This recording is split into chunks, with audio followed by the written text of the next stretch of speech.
जीवन में जब भी दुख आए ना तो बस एक काम करना, दुख को बोलना कि आओ तुम्हारा स्वागत है, आओ तुम्हें मिलवाता हूं मेरे कृष्ण से, मेरे ठाकुर से। बस इतना कह देना विश्वास के साथ, तू कहां जाएगा पता भी नहीं लगेगा। बस विश्वास पक्का रखना। आज का एक प्रसंग सुनाता हूं। इतने बड़े दुख में कैसे ठाकुर जी ने आके मदद की, ध्यान से सुनिएगा। हरे कृष्ण दोस्तों, मैं हूं अनुज शर्मा। निशु यादव नोएडा की रहने वाली है। शादी हुई गाजियाबाद में। निशु बताती हैं कि बचपन से भगवान के अनन्य भक्त है। घर में हमेशा भक्ति का माहौल रहा। इनके पिताजी कालका देवी के भक्त थे। सारा जीवन कालका देवी की सेवा में लगाया। बचपन से ही ईश्वर भक्ति में पले बढ़े। निशु बताती है कि एक व्रत मैंने कभी नहीं छोड़ा। वो व्रत था निर्जला एकादशी का।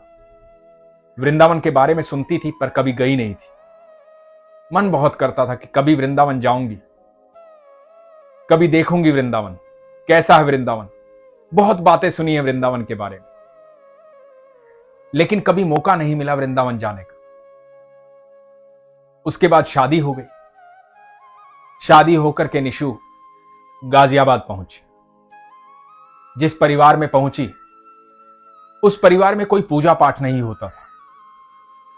उनके यहां मान्यता है हिमाचल के किन्हीं गुरु की, तो गुरु की सेवा करते हैं, कोई पूजा पाठ नहीं करते हैं। हर एक के अपने रीति रिवाज होते हैं। जब कोई भी लड़की शादी करके दूसरे घर जाती है तो दूसरे के घर के रीति रिवाज अपने बनाने पड़ते हैं।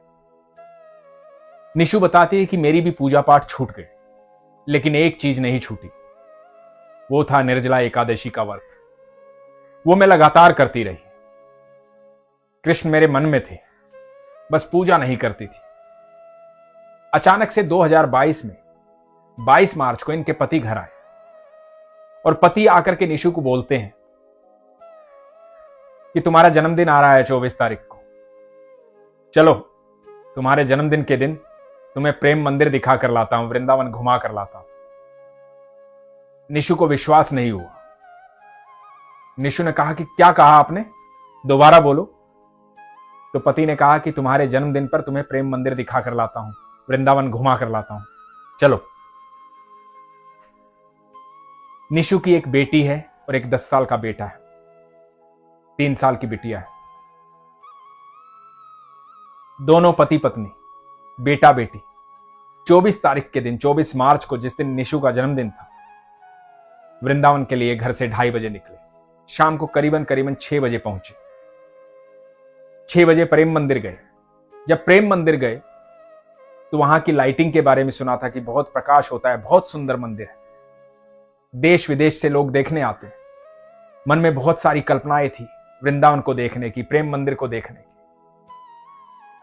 आज बरसों का सपना पूरा हुआ। प्रेम मंदिर देखने गए। प्रेम मंदिर अद्भुत मंदिर है। वृंदावन जो भी जाता है तो प्रेम मंदिर जरूर जाता है। उसकी आभा ही अलग है। रात्रि में तो अद्भुत लगता है। यही सुना था निशु ने। तो निशु और उनके पति और दोनों बच्चे प्रेम मंदिर में थे। बेटी निशु के पास थी और बेटा पति के पास। अब पति पत्नी बच्चों के साथ प्रेम मंदिर देख रहे थे। पति के साथ बेटा था। पति वहां के दृश्यों को अपने कैमरे में कैद कर रहे थे। थोड़ी देर बाद पति निशु के पास आए। निशु थोड़ा सा दूर थी। निशु से आके कहा कि बेटा कहां गया, लविंश कहां गया, तुम्हारे पास आया क्या? तो निशु ने कहा कि नहीं, वो तो आपके साथ था। पति ने कहा कि मैं फोटो खींच रहा था, पीछे मुड़ के देखा तो लविंश नहीं था, मुझे लगा तुम्हारे पास आया होगा। और निशु एकदम बौखला गई, घबरा गई, पैरों के नीचे से जमीन निकल गई। बोली कि नहीं, मेरे पास नहीं आया, तुम्हारे साथ ही था।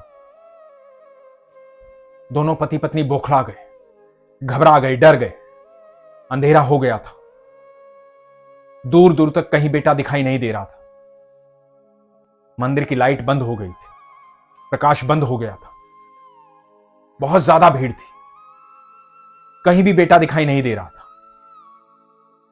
दोनों पति पत्नी भगवान से प्रार्थना कर रहे थे, कहीं बेटा दिख जाए, हे ईश्वर मेरा बेटा दिख जाए, मेरा लविंश कहां गया, हे ईश्वर, हे मेरे ठाकुर, मेरे बेटे से मुझे मिलवाओ। माता पिता दोनों रो रहे थे और बेटा कहीं दिखाई नहीं दे रहा था।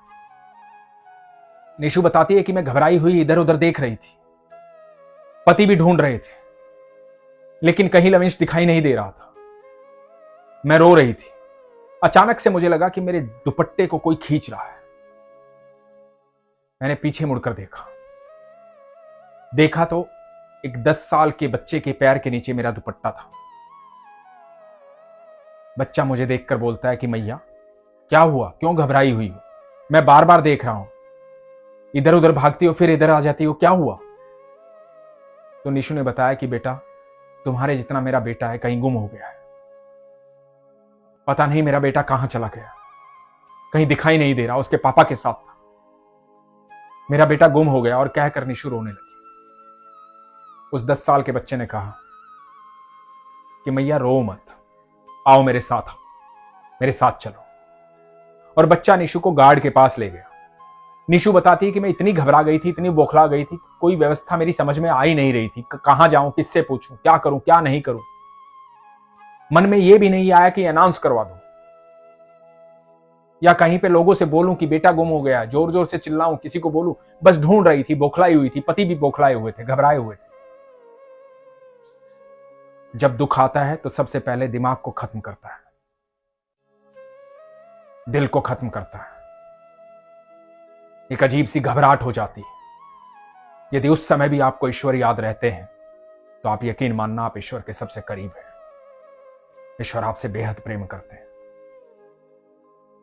फिर आपके दिमाग में और दिल में सिर्फ अपने ईश्वर का नाम होता है, और समस्या कितनी भी बड़ी हो, हमारे ठाकुर के लिए कोई भी समस्या नहीं। वो बच्चा गार्ड के पास ले गया। गार्ड से निशु ने बात बताई। गार्ड ने कहा कि आप उस तरफ जाइए, गेट नंबर 4 की तरफ जाइए। निशु भागती भागती गेट नंबर 4 की तरफ गई। निशु भागती भागती गेट नंबर 4 की तरफ गई और जाकर देखती है कि जहां पति पत्नी ने और बच्चों ने अपने जूते जमा किए थे, वहां पे इनका बेटा लविंश खड़ा हुआ है। पीछे मुड़ के देखती है तो वो बच्चा कहीं दिखाई नहीं दिया जो बच्चा गार्ड के पास लेकर आया था। निशु खुशी के मारे रो पड़ती है, पति को फोन करती है कि बेटा मिल गया है। रात्रि हो जाती है। पति पत्नी और बच्चे इस घटना के बाद वापस अपने घर लौट आते हैं। घबराए हुए थे, डरे हुए थे, खुश थे, विश्वास प्रगाढ़ हो रहा था। निशु बताती है कि वृंदावन से आ तो गई, इतनी बौखलाहट में, इतनी घबराहट में देखा सब कुछ, यह हादसा हो गया था, लेकिन मेरे ठाकुर ने मेरे बच्चे को मुझसे मिलवा दी। मैं तो वृंदावन से आ गई पर मेरा दिल वहीं रह गया। वृंदावन जो भी जाता है उसका बस शरीर वापस आता है, दिल तो वहीं रह जाता है। निशु बताती है कि उसके बाद अगला मार्च आया, मैं फिर ठाकुर जी से मिलने गई, बाके बिहारी से मिलने। अब वृंदावन आना जाना लगा रहता था। 2023 में 5 अगस्त के दिन निशु का मन हुआ कि मैं अपनी मम्मी को ठाकुर जी के दर्शन करवा के लाती। मम्मी की तबीयत ठीक नहीं रहती है। 5 अगस्त को वृंदावन गई। कुंज की गलियां लोगों से भरी हुई थी। ठाकुर से मिलने दूर दूर से लोग आते हैं। ठाकुर से लोग बहुत प्यार करते हैं। दूर दूर से लोग दर्शन करने के लिए आते हैं, मिलने आते हैं। आप कभी भी चले जाएं, कुंज की गलियां हमेशा भरी रहती हैं ठाकुर के दीवानों से। जो एक बार वृंदावन चला जाता है वो बार बार सिर्फ वहीं जाना चाहता है। जब आप अपने पिता से मिल लेते हो उसके बाद किसी से मिलने की आवश्यकता महसूस ही नहीं होती। इसलिए बार बार आप वृंदावन जाते हैं, क्योंकि आपको पता लग जाता है कि यही मेरा मूल है, यही मेरा सब कुछ, यहीं से मैं हूं और यही मेरे है। इसलिए वृंदावन में हमेशा भीड़ रहती है। ठाकुर जी ने कहा है कि मैं दुनिया में कहीं हो ना हो लेकिन वृंदावन में हमेशा मिलूंगा। निशु बताती है कि आपकी वीडियो सुनती हूं, आप हमेशा कहते हैं कि ठाकुर जी कभी भी किसी भी रूप में आ जाते हैं, तो मन में हमेशा यह भाव बना रहता था कि वृंदावन जाऊंगी कभी तो ठाकुर मिलेंगे। इस बार मम्मी को लेकर आई थी, घबराई हुई थी, डरी हुई थी कि इतनी भीड़ में ठाकुर जी के दर्शन कर पाएंगे कि नहीं, ठाकुर जी से मिल पाएंगे कि नहीं। ठाकुर जी के लिए एक फूलों का हार लिया, फूलों का हार लेकर के मंदिर की तरफ बढ़ी। मम्मी के साथ भीड़ में जा रही थी। वहां गोसाई जी दिखाई दिए, गोसाई जी को माला देने लगी, क्योंकि निशु को लगा था कि हम ठाकुर जी से नहीं मिल पाएंगे। दूर खड़ी थी, मंदिर में पीछे खड़ी थी, मम्मी के साथ थी। इतनी भीड़ में मम्मी को कैसे आगे लेके जाए, मन में यही विचार चल रहा था। तो सोचा गोसाई जी को माला दे देती हूं, वो ठाकुर जी तक पहुंचा देंगे। इतने में पीछे से एक आवाज आती है। निशु को बोलते हैं कि आप माला इनको मत दीजिए, आप मेरे साथ चलिए। 17-18 साल का एक बच्चा। निशु बताती है कि अद्भुत तेज था उनके चेहरे पर। पता नहीं क्या मन में आया कि मैं उनके पीछे हूं। उस बच्चे के पीछे होली तो लगा कि भीड़ है ही नहीं।